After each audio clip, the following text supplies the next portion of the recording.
Hey everybody, it's Mrs. Hofferberth. We're going to talk about scientific notation for numbers.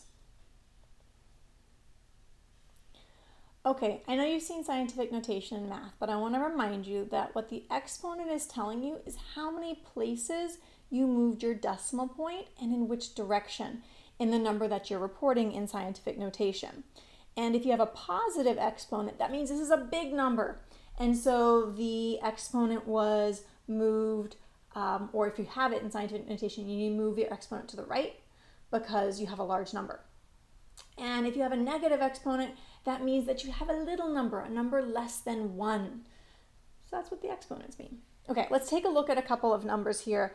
These are in some of them are in scientific notation and some of them are in decimal form. So for this first one on the top left, I have a number that's in scientific notation. And I know it's in scientific notation because it has a times 10 to the, in this case, 6th. Okay, so as I look at this, I see this times 10 to the 6th. This number is positive, which means that I have a big number. This number is greater than 0. So I'm going to take my 7.84 and I'm going to move the decimal point 6 spaces to the right. In this case, I'm going to make my number a large one. So I had 7.84, but I'm going to add more zeros to give myself 6 decimal places. 1, 2, 3, 4, 5, 6. So that's where my new decimal point is going to be. And I'm going to add some zeros in here as placeholders. And so this value is going to be 7840000. So 7,840,000, don't forget the units, kilograms. So that number is a big one, which is what that positive exponent meant. If we look at the number off to the right, we see we have a little number.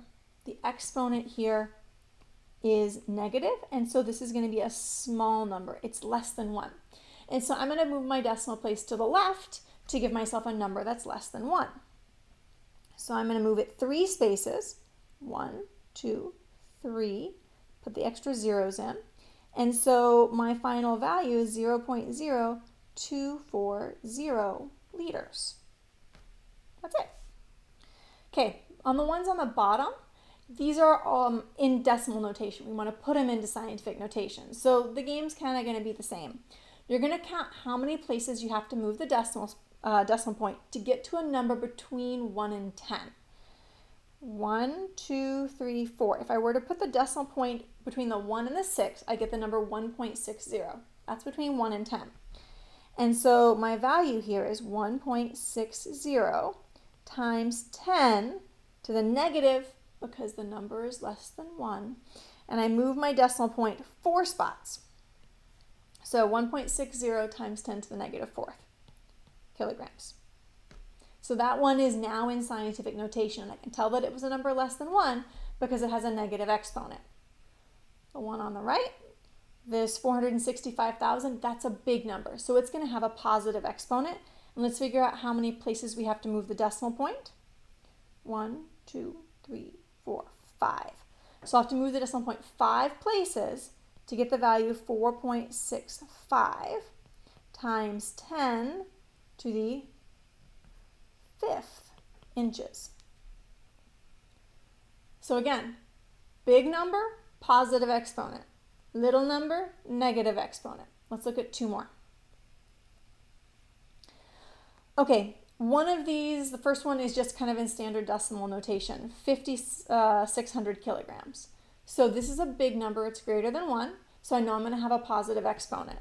And the decimal point is implied here after the 0. It's not there because those zeros aren't significant, but it's implied there. And I have to move the decimal point 3 spots. So I get 5.6 times 10 to the 3rd kilograms. Now, I did not write those extra zeros because they were not significant. In scientific notation, you're only going to write the significant figures. So any zeros that are placeholders, either preceding zeros or trailing zeros where there's not a decimal point, you're not going to write those.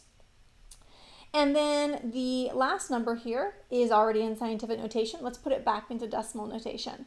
I look at that exponent, it's negative. This is a little number. So I'm going to move my decimal point 4 spots to the left. 1, 2, 3, 4. And add some zeros there. So my final answer is 0.000378 tons. And I'm going to write all the numbers down, the 3, the 7, and the 8, because those are all significant figures. They're non-zero numbers, so I'm going to indicate them here. So, okay, take-home message. 1, in scientific notation, only write the significant figures, please. 2, big exponent. That came out wrong. Big number, positive exponent. Little number, negative exponent. We'll practice in class.